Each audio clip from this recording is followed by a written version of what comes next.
ሰላም ጤና ይስጥልኝ ውድ የዊኔት ቻናል ተከታታዮች እንደምን አላችሁ?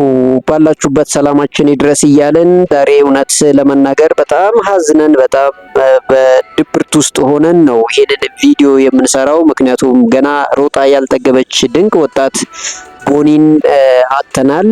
ይህ የራሷን አጥፍታ ከዚህ ዓለም ለመጨረሻ ጊዜ የተሰናበተችው ድንቅ ወጣት ምክንያቱ ሶሻል ሚዲያ ኢምፓክት እንደሆነ እየተነገረ ይገኛል።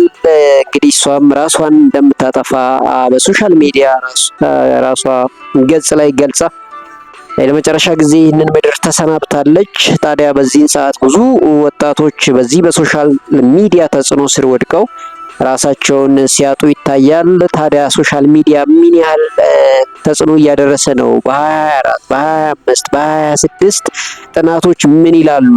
ስለምንስ ነው ሶሻል ሚዲያ ሰዎች ራሳቸውን እንዲያጠፉ በተለይ ወጣቱ ጄኔሬሽን ራሱን እንዲያጠፋ ሊገፋፋ የቻለው የሚለውን አንዳንድ ሪሰርቾችን በማገላበጥ ያገኘነውን መረጃ ልናካፍላችሁ መጥተናል። ነገር ግን በዚች በወጣት ህልፈተ ህይወት የተሰማንን ሀዘን አንሸሽግም። ለመላ ቤተሰቦቿ እንዲሁም አድናቂዎቿ መጽናናትን እንመኛለን።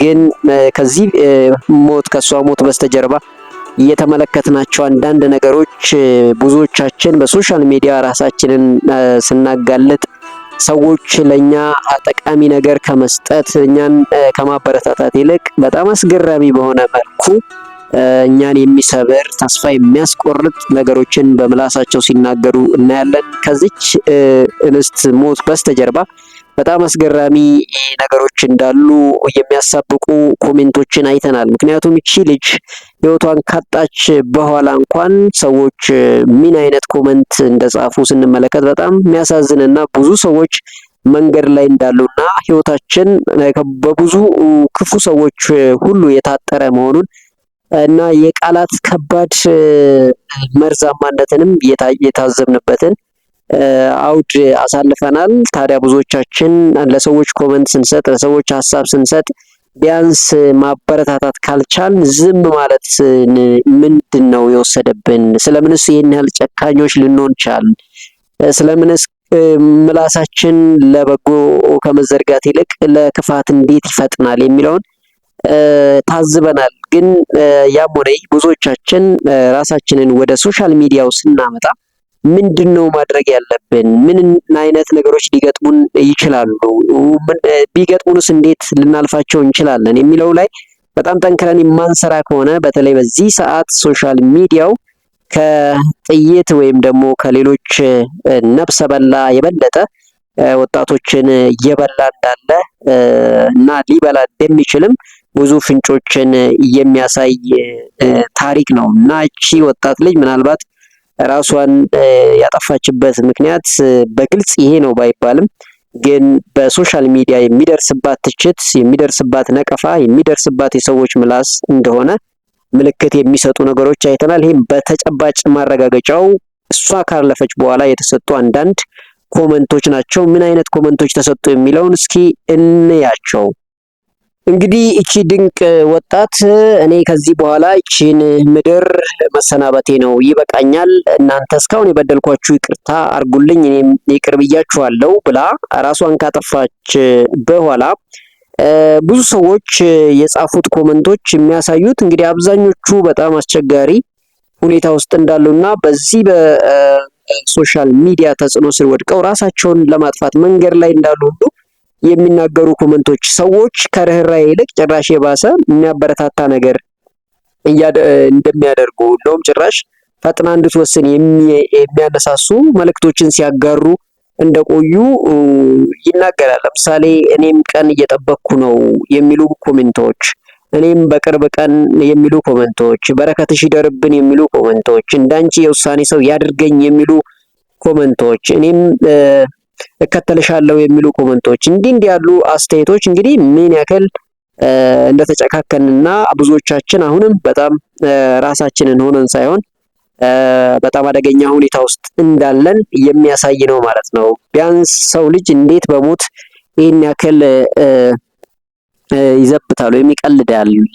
ይህን ያክል እንዴት ለህይወቱ የመጨረሻ ተስፋው ሞት እንደሆነ በራሱ ላይ ያውጃል የሚለው በጣም የሚነሳው ጉዳይ ነው እና ታዲያ ይሄ ሁሉ የመጣው ይሄ ሁሉ ከመራራት ይልቅ ከሰው አይዞ ተይ ይሄ አያስፈልግም እንደዚህ መወሰን የለብሽም ከማለት ይልቅ ፈጥነሽ አድርጊው አይነት ውሳኔዎችን ሰዎች እንዲወስኑ ወይም እንዲናገሩ የሚያደርጋቸው ምንድን ነው? ሶሻል ሚዲያ ምን አይነት ተጽዕኖ ነው አሁን ላይ እያሳደረ ያለው የሚለውን አንዳንድ ነገሮች አይተናል። እነሱን እንመልከታቸው። እንግዲህ ሶሻል ሚዲያው በተለይ ከ24 እስከ 2026 ባለው መረጃ ለብዙ ወጣቶች የሞት መንስኤ በቀዳሚነት እንደሚቀመጥ እየተነገረ ይገኛል። እንግዲህ ሶሻል ሚዲያ ኢምፓክት ፎር ያንግ ጄኔሬሽን ኦን ሱሲዳል አታክ በሚል ብሮስ ባደረግኩት ሪሰርች ያገኘሁት ነገር ቢኖር እንግዲህ አብዛኛው ወጣት ራሱን ለማጥፋት ትልቁ ምክንያት የሆነ የሶሻል ሚዲያ ተጽዕኖ እንደሆነና ሶሻል ሚዲያው እንዴት ወጣቶች እንዲሞቱ ሊያደርግ ቻለ የሚለውን ስንመለከት እንግዲህ አብዛኛው ወጣት የሚባለው ከ15 እስከ 34 እድሜ ክልል ውስጥ የሚገኘው አብዛኛው ወጣት በሶሻል ሚዲያ ላይ የረጅም ጊዜ እንደሚያሳልፍ ይነገራል። ታዲያ ረጅም ጊዜ ሶሻል ሚዲያ ላይ የሚያሳልፉ ወጣቶች ለምን አይነት አሉታዊ ተጽዕኖዎች ይጋለጻሉ እና ያ ደግሞ እንዴት ለሱሲዳል አታክ ወይም ራስን በራስ የማጥፋት ተጽዕኖስ ሊከታቸው ይችላል ሲባል የመጀመሪያው የበይነ መረብ ትንኮሳ ወይም ደግሞ ሳይበር ቡሊንግ የምንለው ይህ ሳይበር ቡሊንግ የምንለው እንግዲህ ከተለመደው ጉልበተኝነት የተለየ የበይነ መረብ ትንኮሳ በቀን በ24 ሰዓት ሊያሳድረው የሚችለው ከባድ ተጽዕኖ እንዳለ በተለይ በወጣቶች ላይ ራስን የማጥፋት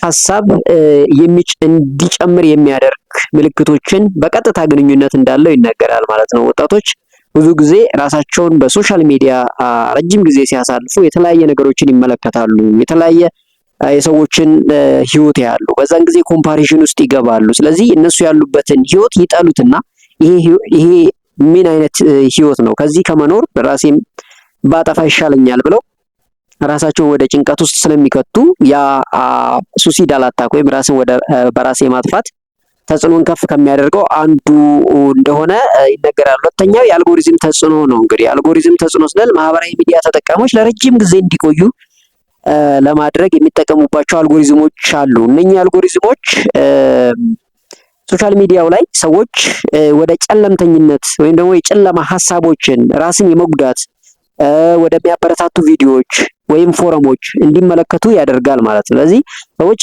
ረጅም ጊዜ ሶሻል ሚዲያ ላይ እንዲቆዩ የሚያደርጋቸው ወደው ሳይሆን የራሱ የሶሻል ሚዲያ አልጎሪዝም አለ ማለት ነው። ይሄ አልጎሪዝም ሳንፈልግ ረጅም ጊዜ ሶሻል ሚዲያ ላይ ፕሮሰስ ስናደርግ እንድንቆይ ስክሮል ስናደርግ እንድንቆይ ያደርጋል። ስክሮል እያደረግን በቆየን ቁጥር ራሳችንን እንድንጠላ ጨለምተኝነት አስተሳሰብ እንዲኖረን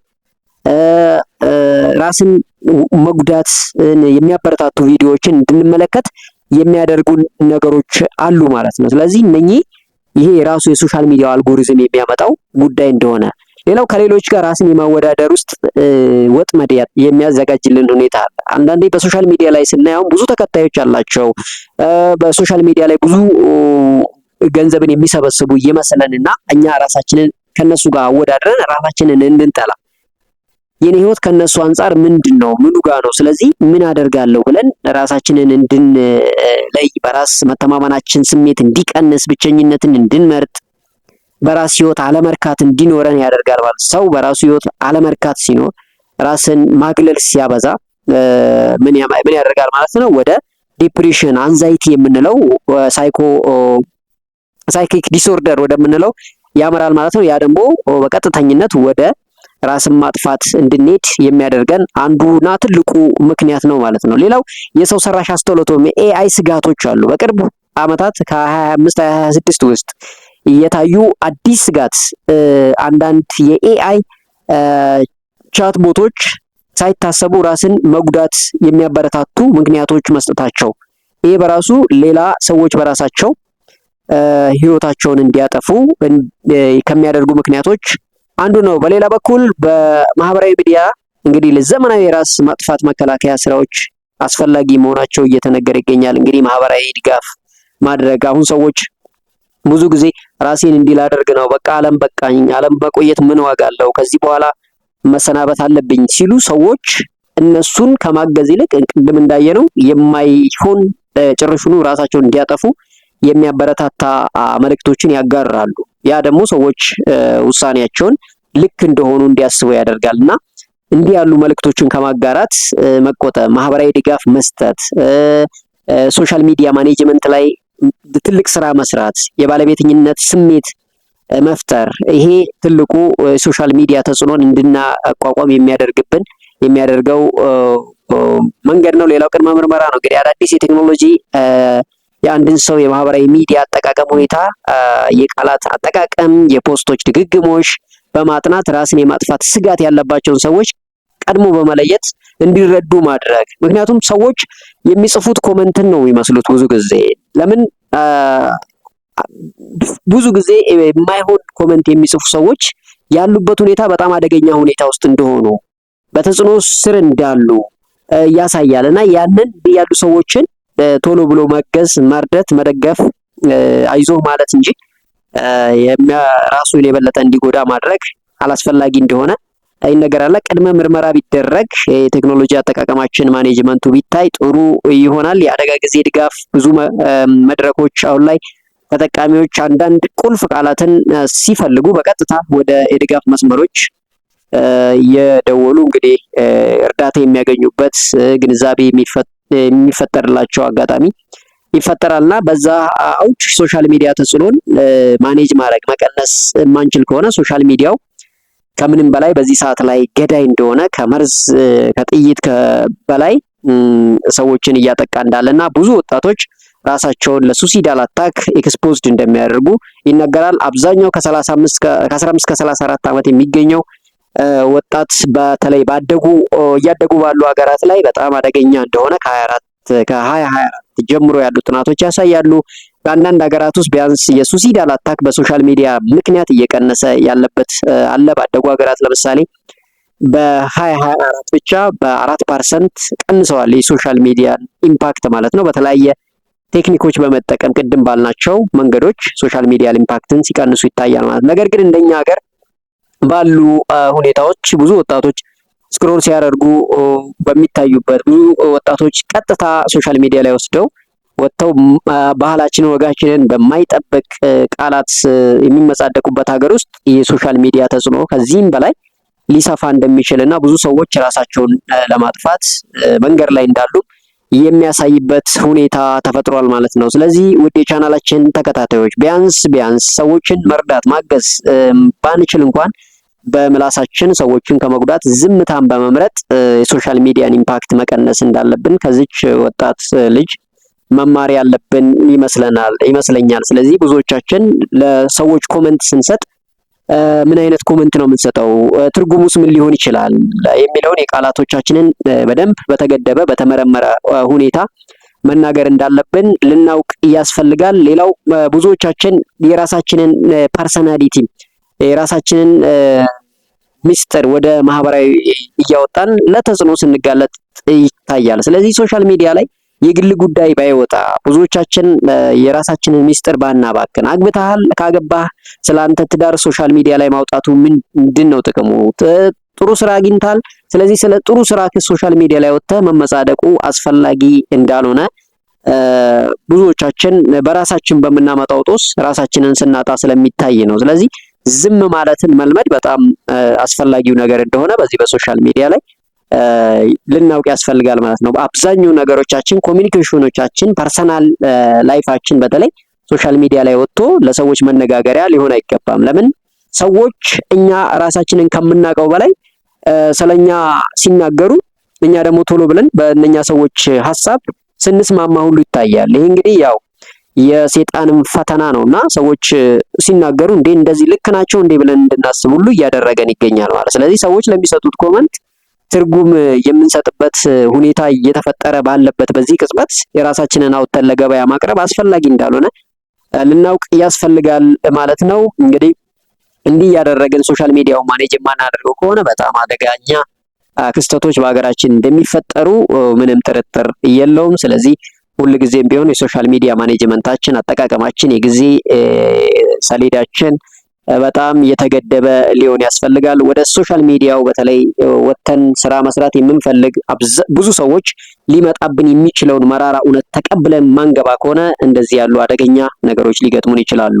ስለዚህ ወደ ሶሻል ሚዲያው ስንመጣ ስለ መልክ፣ ስለ አስተያየት፣ ስለምሰራው ስራ ሰዎች በጣም ጎሽ ይሉኛል፣ ጎበዝ፣ ጀግና ይሉኛል ብለን ማሰብ የለብንም። በጣም ሰባሪ ቅስምን የሚሰብሩ አስተያየቶችን ሊሰጡ ይችላሉ። ነገር ግን አንተ አምነህ እስከወጣህ ድረስ ሶሻል ሚዲያው ላይ በሰዎች አስተያየት ሰዎች በሚሰጡት መላመት ልትሰበር አይገባም ማለት ነውና ብዙ ጊዜ እንዲህ ያሉ ነገሮች ናቸው ሰዎችን ሊሰብሩ የሚችሉ። ስለዚህ አንተ ራስህን አውቀህ መውጣት አለብህ ማለት ነው። ምንም ልትሆን ትችላለህ፣ ማንም ልትሆን ትችላለህ፣ ግን አንተና አንተ ብቻ ነው። እዚህ ምድር ላይ አንተና አንተ ብቻ ናችሁ የምትኖሩት።